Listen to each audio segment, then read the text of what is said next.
ভগবান বলছেন ঈশ্বরী বস্তু আর বাকি সব অবস্তু এটা জেনে সংসার করো। রিমেইন উইথ সেলফ, আত্মায় থাকো, সেকেন্ডারি জিনিসটাকে বাদ দাও। আমি ভগবানের কথাটা আবার পড়ে শোনাচ্ছি। ঈশ্বরী বস্তু আর সব অবস্তু এটা জেনে সংসার করো।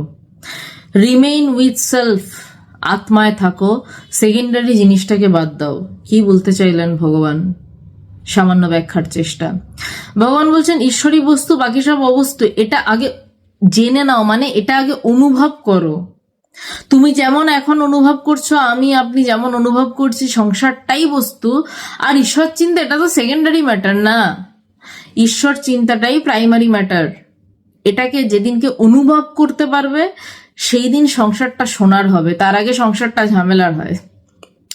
তার পরের লাইনে ভগবান বলছেন রিমেইন উইথ সেলফ, আত্মায় থাকো, আত্মায় থেকে সংসার করো। শুনতে কঠিন লাগছে, কিন্তু না, এটা হয়, সম্ভব। ভগবান নিজে করে দেখিয়েছেন, আরো অনেককে দিয়ে করিয়েও দেখিয়েছেন যে আত্মায় থেকেও সংসার করা যায়। কারণ আমি যে এখন কথা বলছি এই সময় আমি জানি বা না জানি আমি আত্মা ছাড়া অন্য কিছু নই। আপনিও যে শুনছেন, আপনি জানুন বা না জানুন, আত্মা ছাড়া আপনি অন্য কিছু নন। শুধু একটু জানার আর বোঝার তফাৎ। এইটা জেনে যে আমি আত্মা, এইটা জেনে সবকিছুকে মজার চোখে হাসতে হাসতে দেখা, আর নয়তো সবকিছুতে টেন্সড হয়ে কাঁদতে কাঁদতে দেখা। এই তো তফাৎ।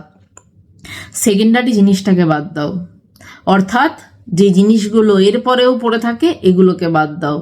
মজা করো, হাসতে হাসতে উপভোগ করো এই পৃথিবীটাকে। এটার নামই আধ্যাত্মিকতা, এই উপভোগের নামই আধ্যাত্মিকতা।